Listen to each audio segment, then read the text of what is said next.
Hi guys, so I quit my most recent through hike for a number of reasons, which we will come back to later, because the fact that I quit it got me thinking about all of the different reasons that people quit a through hike. So I thought it was a really interesting topic to make a video on. A bit wonky there. It just might be helpful for either beginner hikers thinking about all of the different things to counteract to help tip the balance of completing one in their favor, and really just to help people with the guilt and shame that I suppose some people get about quitting. Really no shame whatsoever, it happens sometimes. It's a bit of a conversation that it's very like mind over matter, and it very much is to an extent, but there are many other reasons that people quit a hike that it might be not so obvious or people might not think about. It's very simplistic to just say mind over matter, if you quit your week, blah blah blah. So I just thought I'd go through my hikes in chronological order that I've quit and the reasons that kind of led to me quitting them. It hasn't always been one exact thing. Sometimes it's a culmination of things that are like slightly vague but lead to an overall decision of feeling like it's not right for me. Some of them are like illness and injury. So I'll go through my personal experiences with hikes that I've quit, and also I'm going to talk about other things that I've come across. I've seen people discuss about why they've quit their hikes and sort of pass that on as part of this video as well. Okay, so number one is the Appalachian Trail in 2018. This was my very first trail, long distance ever. It was the very first time I'd ever stayed overnight in a tent. It was a lot to tackle as my very first long distance hike, but hey, I was gonna go and give it a go. I don't think I'd hiked more than 18 miles in one go one time before I did this trail, but I'd done shorter hikes. But they were all day hikes, no overnight hiking had I done before this trail. As a result, my bag was extremely heavy. I had a lot of kit in that bag. I had a lot of unnecessary stuff in that bag. I was just starting out. I didn't know whether I was going to enjoy this kind of thing. So I had, the heavier equipment because it was slightly cheaper. I'd just packed way too much, but I was going over to another country, which is kind of slightly my excuse. So I took some extra stuff over that in my mind I could ditch or pass on at some point if I needed to. But when I started off, for example, I had trail runners and boots because I wanted to see which ones worked best for me. But I was carrying both of those when I first started. So I think that gives you an example of how ridiculously heavy my bag was. It was, however, probably the fittest I've ever been in my life at that point. I was in great shape. I did extreme HIIT workouts. I was doing lots of weight training. I was in fantastic shape. So that was on my side. Another thing that was on my side with this is that I'd saved up a lot of money. So I had a decent amount of money. I had about $1,000 in pounds a month, maybe just over. So I had a decent wad of cash. However, this is the epitome of a series of unfortunate events that happened to me on the Appalachian Trail. I first of all got giardia, and I was torn from the stomach inside out. Like, it was bad. I was in a little bit of denial that I had giardia for a while. I thought, it's just a dicky tummy that will go away in some time, but it progressed quite a lot to the extent that I realised I had to stop and get some medication for this. So I ended up stopping, getting some antibiotics. I was resting for 10 days at a hostel, which drained a lot of money. Not too much because I had a nice cushion of money behind me at that point still. So I come back on the trail after resting from giardia, and on that same freaking day that I'm back on the trail after resting and sorting myself out, I get stung by what I believe, because I saw it flying around after, was a yellow jacket. Now, I didn't know I was allergic to anything, never had an allergic reaction in my life. Unfortunately, I went into anaphylactic shock. I had to hike out at night with a head torch, like 5 miles to a dirt track, and drop an Uber pin to come and collect me, because I thought the ambulance, I'm not going to be able to explain to the ambulance where I am. I probably could have got coordinates thinking back now, but at the time I was not exactly thinking logically, because I thought I could die.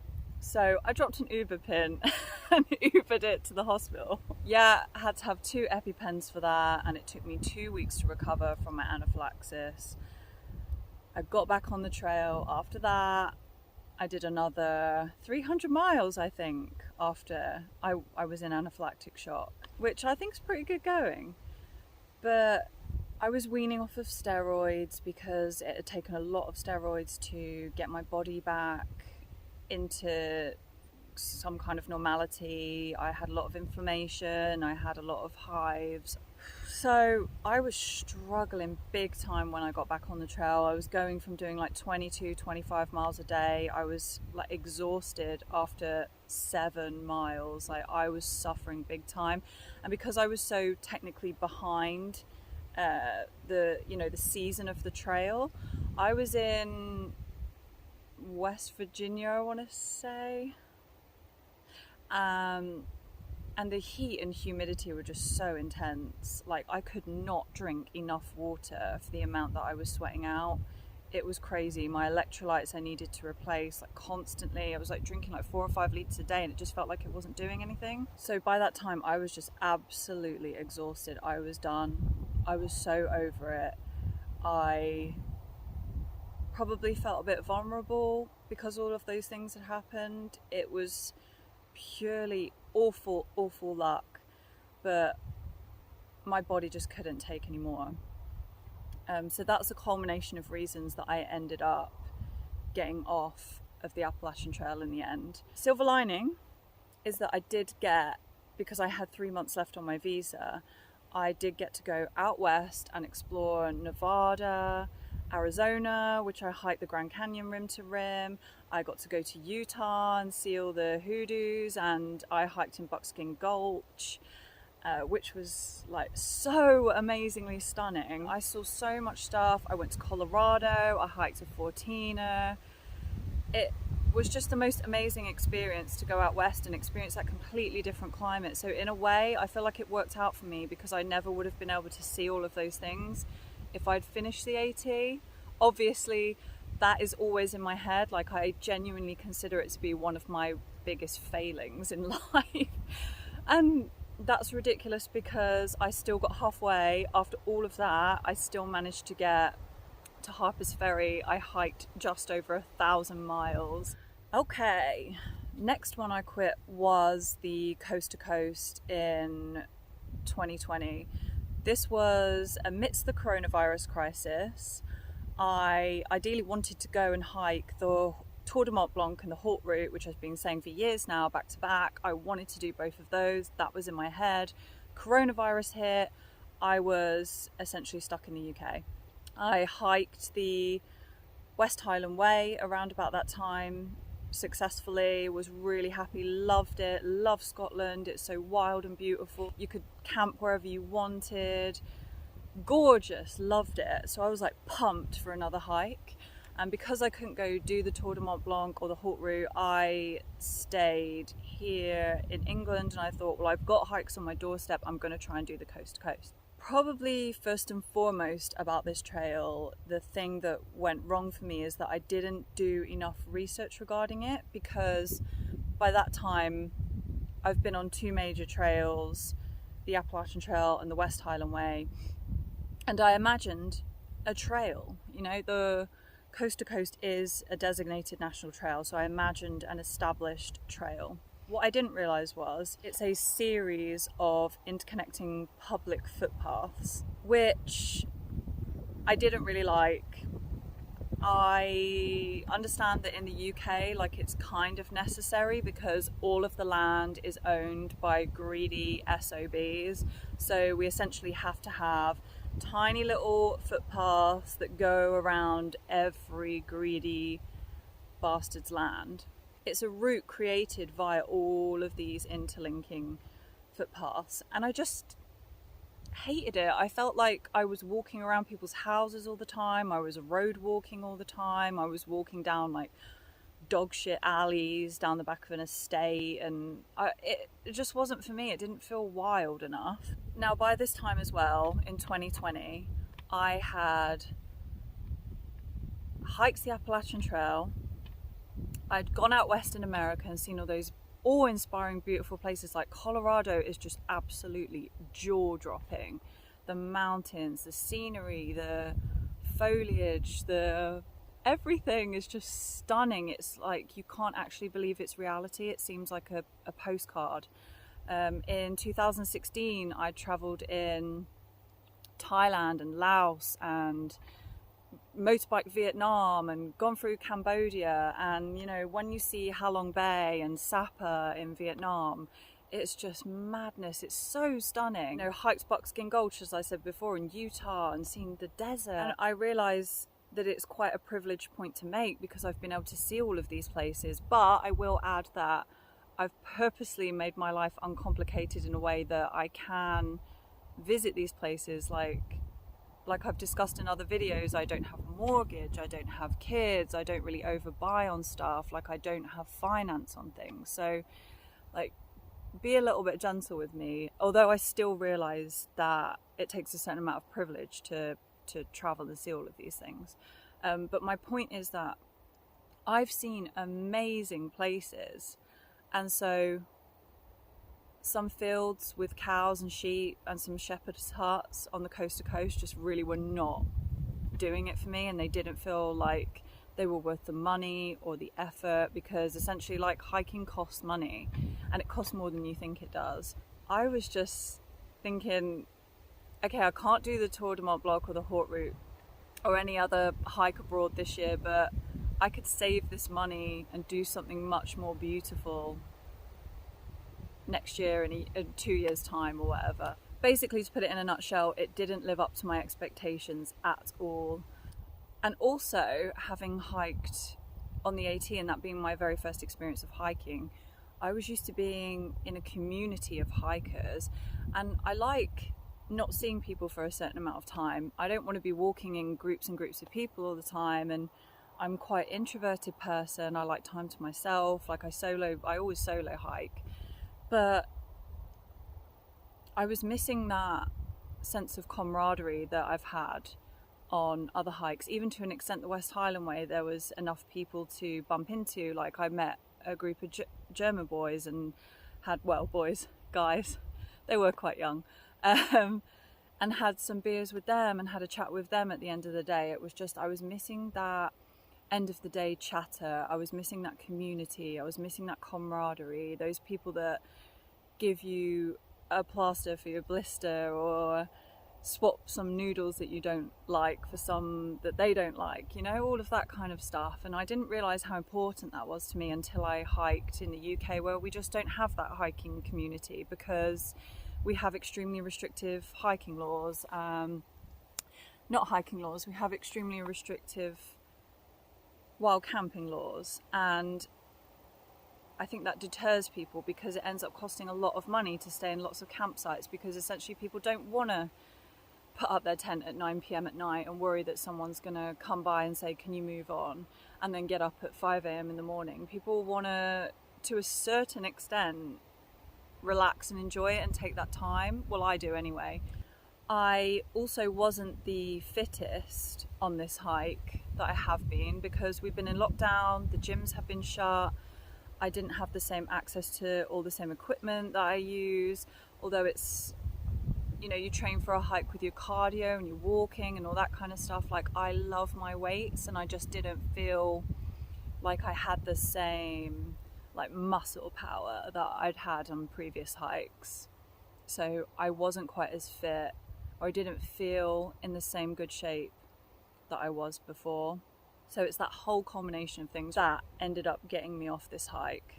The Southwest Coastal Path 2021, the one that I was just on, that I just quit. Having done the coast to coast last year and quitting for the reasons that I quit, aka mainly the fact that the scenery and things didn't live up to my expectations, and I felt as though I was basically walking through people's back gardens all the time. I was concerned, but again, I was very frustrated that it was still quite a lot of hoops to jump through to get over to France and Switzerland to do a hike. So I thought, okay, I'll give it another go in England. I didn't have the same disappointment that I had with the coast to coast in terms of the scenery, because the scenery was absolutely gorgeous on the southwest coastal path. Like, it was like being, it didn't feel like I was in England. The coast was amazing, the sea was blue and gorgeous, and the cliffs were dramatic. And then my bad luck came back again. So I got food poisoning on day 3 day 3 of this hike. I went to a chicken shop and ate some chicken because I thought I'll get some protein in, and it gave me like awful food poisoning. I was really, really sick. Like, oh my god, being violently sick in a tent with diarrhea and vomiting is not fun. That meant that I had to stay a couple of nights in an Airbnb to recover, which wasted a lot of money. My budget was small anyway, so this time round I didn't really have a lot of money. I was trying to stick to a pretty strict budget, and that just completely wiped me out of my money, really. I would have been scrimping for the whole rest of the way in a way that it would have been on my mind all the time, and that just makes it so not enjoyable, especially so early on. Like, you kind of expect to scrimp towards the end because you've maybe overspent here and overspent there, but I was already worried about that so early on. Okay, so also full disclosure and a backstory to what started me on this trail of thought about hiking the southwest coastal path is that I have PTSD, quit my job because it was just driving me insane because I didn't have enough work to do. I've done a video on that. I will link that in the description if you are interested in watching me kick off a bit. And I thought, do you know what, why I don't have a job, I can get a long hike in here.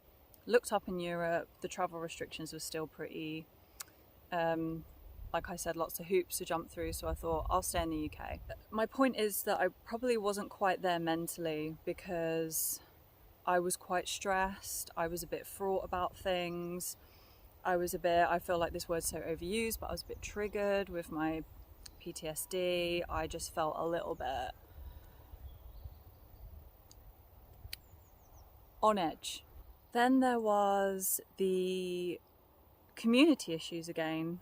You know, we don't have in England like shelters, you know, the 3-sided shelters, for example, that you get on the AT. I mean, I think there's like probably a couple of bothies in the whole of England. So we don't have that camaraderie that I've come to realise I actually really like. I think it's part of the hiking experience for me, which is why in the future I'm gonna go to established trails that have communities of people hiking them every year. I think that's just what I'm gonna do, and not because I want to be around people all day like I'm super social, chatty chat, but I do like that exchanging of ideas, and I think it builds morale to go, oh my god, what a day, or oh my god, what a day, that was amazing. So for me, this hike, the southwest coastal path, on this occasion was ended because money, I didn't have enough of it, and I had to use it because I got sick. That just was so like, what the hell, how can I be sick so early on, how could this happen? And that was on top of me not entirely being in the most freshest mental state, so I was less tolerant to that kind of thing happening as well. You know, when you're mentally healthier, you're more resilient, aren't you? And when I got sick, I just thought, screw this. So enough about me. I'm going to go through some other reasons that I have heard or seen people quitting through hikes for. I saw this post on one of the very well-known women's hiking groups. I'm just going to scrub the name out in the picture because that's quite irrelevant. But this girl had planned for ages to do thru-hike. She'd met up with her friend who had done practice hikes with her, and she'd got time off work, blah blah blah, but she just realized that thru-hiking just wasn't for her. And that is really more common than you'll realize. It seems like something that you might love to do, but in reality, when you get out there, you might think, do you know what, I just absolutely hate this. I hate the discomfort of it. I hate feeling grimy all the time. I hate the accumulated exhaustion and stress that this puts on my body. I hate the discomfort of sleeping in a tent. It's really common. Injuries. People can get stress injuries that don't quite go away even after a week's worth of rest, like sprains and strains on joints and muscles and tendons in their body. They could literally break a bone. They could get really sick. People miss their family and they miss their friends. They miss their significant others. They miss their children. It just doesn't make sense to them to be out there doing that when they could be home with their family and their friends. People have equipment issues. They don't have enough money to buy that equipment back, so that ultimately brings them off the trail. As I've mentioned, something that's happened to me a number of times, running out of money. People spend more money and it costs more than people anticipate, and they end up running out. They get carried away in town, run out of money. People's packs are too heavy. You go too slowly, and you are not within the season of hiking anymore. So like when I was in Virginia, because I was a little bit behind and I was in that really super hot weather that I wouldn't have been in had I been moving at the pace that I should have been moving at. You don't do enough research, so you're not really sure what to expect. You have different expectations, or you don't do enough research to have the right gear with you. These are lots and lots of common reasons as to why people get off the trail. So thank you for watching my video. I thought it was a very interesting topic to cover, especially as it's something that I've experienced myself. I've seen many other people experience it. Are there reasons that you have quit a thru hike? Any of the aforementioned reasons, or is there anything different that has led you to quit a thru hike? Please let me know. It's a weird thing, isn't it, quitting, like the topic of quitting, because it's almost like people are very ashamed of it, or they look down on people that quit. But at the end of the day, especially something that's going to cost you money, and ultimately you are supposed to enjoy to an extent. Like, I think I like the punishing nature of hiking really long distances and overcoming difficult situations, but again, to an extent, because I'm spending money on this, I'm spending time on this, and if I'm just hating every moment, then it becomes nonsensical to me. And I just want to say that some of the comments on my videos have been a bit bizarre sometimes, and people often delete them before they think I can read them. But if the comments are left up for a certain amount of time, I still get an email to say what the contents of the comment was. So sometimes I'll click and it'll say this comment is no longer available. But yeah, I'll just post one of the bizarre comments that was on my video the other day. So I mean, and it is only men who have done things like this. So I just want to say, if men can try and refrain themselves from posting a load of gibberish nonsense, I would be much obliged. Or if they feel like they have to, could they just leave it up, because it adds to my engagement. So cheers. Bye.